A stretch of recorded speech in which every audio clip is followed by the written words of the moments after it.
நல்லா துணி எல்லாமே நல்லா இருக்குது. நம்மளுக்கு கஸ்டமர் சர்வீஸ், அவங்க சர்வீஸ் நல்லா இருக்கு. பிரைஸ் கொஞ்சம் அஃபோர்டபுளா இருக்கும். கலெக்ஷன் வைஸுமே நல்லா இருக்கும். ஸ்டோர்ஸ் உஸ்மான் ரோட், டி நகர், சென்னை மற்றும் தூத்துக்குடி. மக்கள் நீதி மையம் என்னும் கட்சியின் கொள்கை விளக்கம் நீங்க சரியா சொல்லலையே அப்படின்னு சொல்லித்தான் இருக்கோம். உங்களுக்கு புரியுற மாதிரி சொல்லல, நற்றமிழில் சொல்லிவிட்டோம். ஆங்கிலத்தில் சொல்லி இருந்தால் வேற ஒருத்தன் அள்ளிட்டு போயிருப்பார். அதனால தமிழ்ல சொல்லிட்டு இருந்தோம். எங்க போய் சேரணுமோ எங்க கொள்கை விளக்கம் எல்லாம் அது செயல் வடிவமாக மாறி இருக்கிறது. அது எங்களுக்கு கட்சி சார்ந்தவர்களுக்கு தெரியும். எங்கள் கொள்கை எல்லாம் நாங்க எலெக்ஷன்ல தோத்தாலும் செயல்பாட்டிற்கு வந்திருக்கிறது. அது எங்கள் ஆற்றலை விட எங்கள் அறிவை காட்டுகிறது. இனிதான் ஆற்றலை காட்ட வேண்டிய நேரம். இங்கே வந்தவர்கள் எல்லாரும் நான் சொன்ன முதல் உயிரே உறவே தமிழே என்ற வரவேற்பில் அடங்கி விடுவார்கள். இவர்கள் பதவிக்கு மரியாதை கொடுக்க வேண்டும் என்பதற்காக தனியாக அதை பிரித்து சொன்னேன், அவ்வளவுதான். மற்றபடி எப்படி நண்பர் அமைச்சர் தம்பி எப்படி இங்கே வந்தாரோ, ஊர் வேறு வேறையாக இருந்தாலும் அவர் சொந்த ஊரிலிருந்து வந்தவர்களால்தான் மற்றவர்களையும் நீங்கள் கொள்ள வேண்டும். அன்பில் வந்தவர்கள் தான் அனைவருமே. அன்பில் என்பது அவர் வாழ்ந்த இடம். அதனால் அவர் இங்கு வந்ததில் எனக்கு ஆச்சரியமே இல்லை. அன்பு கட்சி தாண்டியது. அண்ணாவின் மேல் எனக்கு இருக்கும் அன்பும் அப்படிப்பட்டதுதான். அவர்கள் பிள்ளைகள் எல்லாருக்கும், அவரிடம் கற்ற பிள்ளைகள் எல்லாருக்கும், அதை புரிந்து கொண்ட எல்லா பிள்ளைகளுக்கும் இதே குணாதிசயம் இருப்பதை நான் பார்த்திருக்கிறேன். பதவி வரும்போது பணிவு வர வேண்டும், துணிவும் வர வேண்டும் தோழா என்று சொன்னார்கள். பணிவுக்காக துணிவை இழக்கும் சுயமரியாதையற்றவர்கள் அல்ல எங்கள் கூட்டம். இது அன்பில் வாழ்ந்தாலும் பணிவு தெரிந்தாலும் துணிவு மறக்காத கூட்டம். அந்த கூட்டத்தில் அவர் அமைச்சராக வந்ததை விட அதிகம் பெருமை எனக்கு அன்பில் வந்தார். என் தம்பியாக வந்தார். அப்படித்தான் எங்கள் உறவு.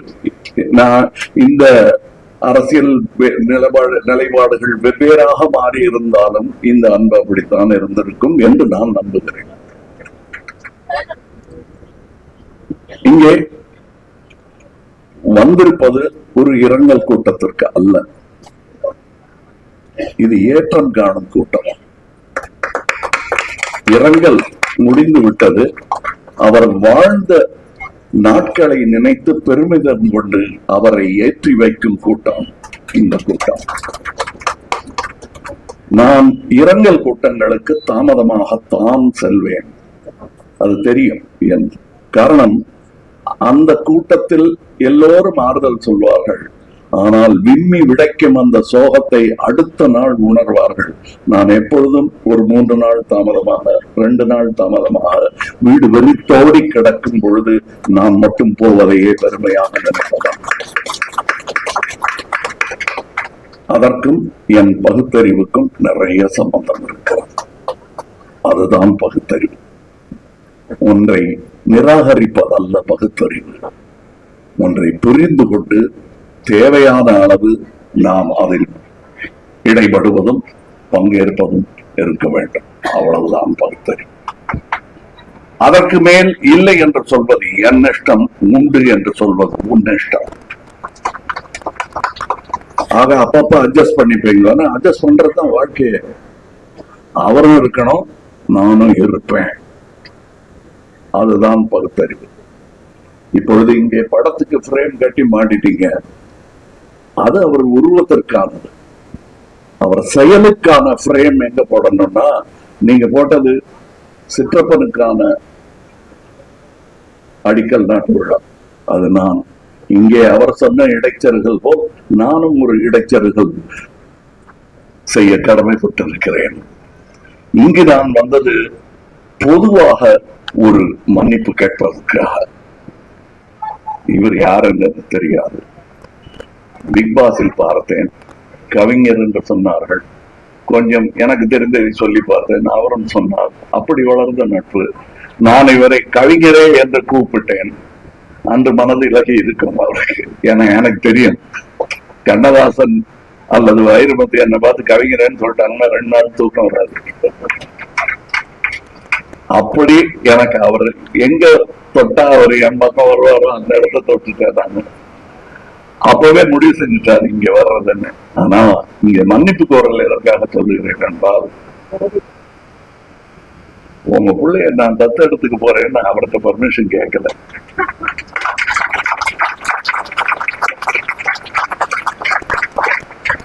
அதற்கான மன்னிப்பை அவரிடத்தில் மட்டும் கேட்டால் அது அவருக்கு சந்தோஷம், எனக்கு பெருமை அல்ல. இது ஒரு சுயநலமான மன்னிப்பு கோரல் என்று நினைத்தாலும் பரவாயில்லை. ஆனால் செய்ய வேண்டிய கடமை தவறி விட்டதற்கான மன்னிப்பு இது. உங்கள் பிள்ளை இனி என் பிள்ளை என்று அவரிடம் அல்லவா சொல்லி இருக்க வேண்டும்.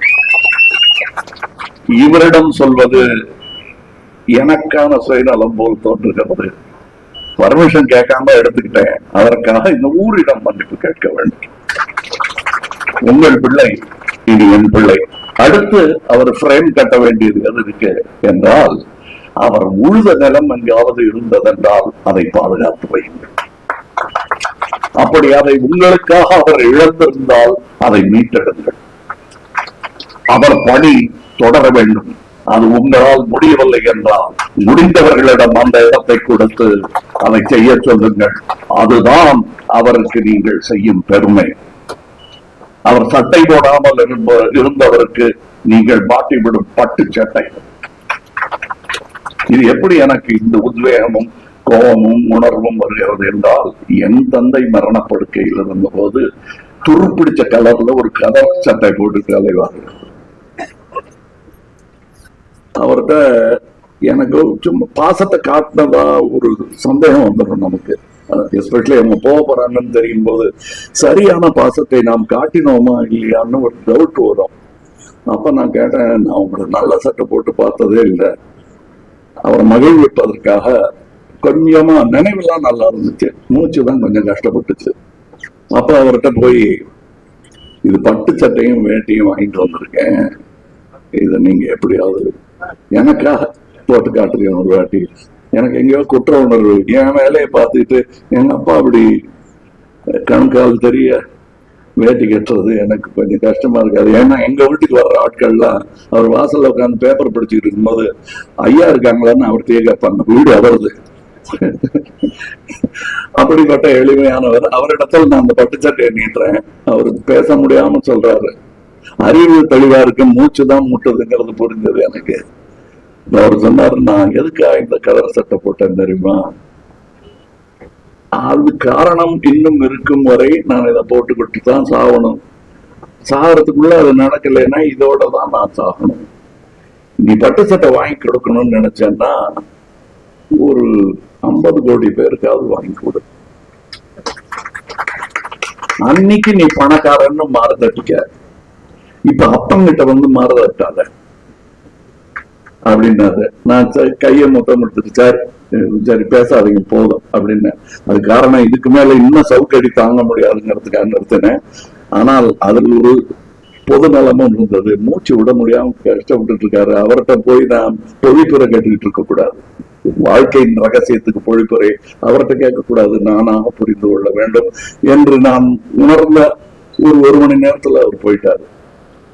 ஆக அவர் சொன்ன அறிவியலைத்தான் உங்கள் அப்பாவிடம் கேட்காமல் உங்களை தன்னகப்படுத்தி கொண்ட நான் சொல்லும் விஷயம், அவர் செய்த பணி நீடிப்பது மிக மிக முக்கியம். அதற்கு அடுத்ததுதான் நீங்கள் எனக்காக செய்யும் இந்த பணி. அந்த லைப்ரரி அறிவு வளர்ச்சி என்பது அதுவும் அவர் பணிதான்.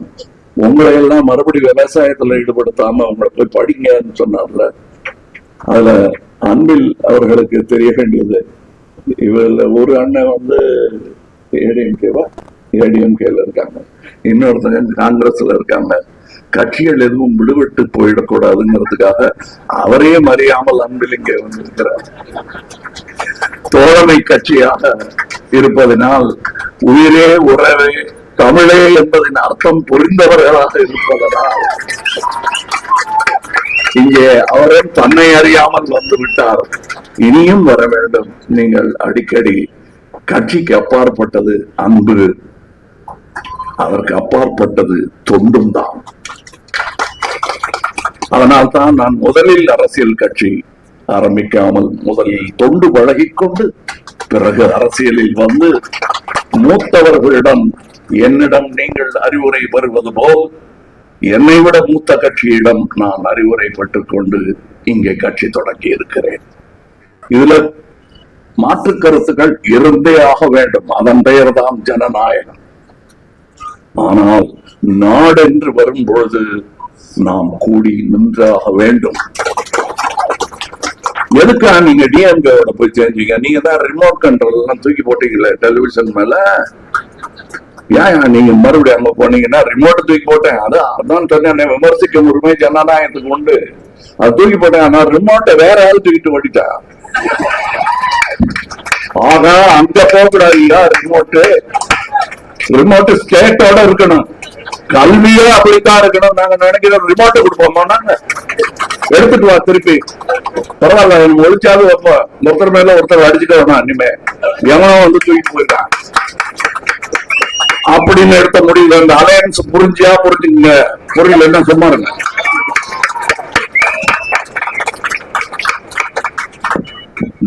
ஜனநாயகம் அப்படின்னு வந்துருச்சுன்னா இந்த தொல்லைகள்லாம் இருந்தே தீரும். புரிந்து கொள்ள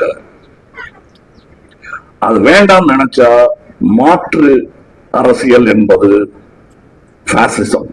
அது எங்களுக்கு வேண்டாம். இந்த அரசியல் செய்தி போதுமானது.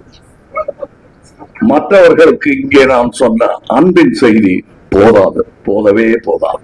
அது தொடர்ந்து நாங்கள் பேசிக் கொண்டிருப்போம். உங்களுக்கான செய்தி சொல்லி ஆகிவிட்டது. நன்றி, வணக்கம்.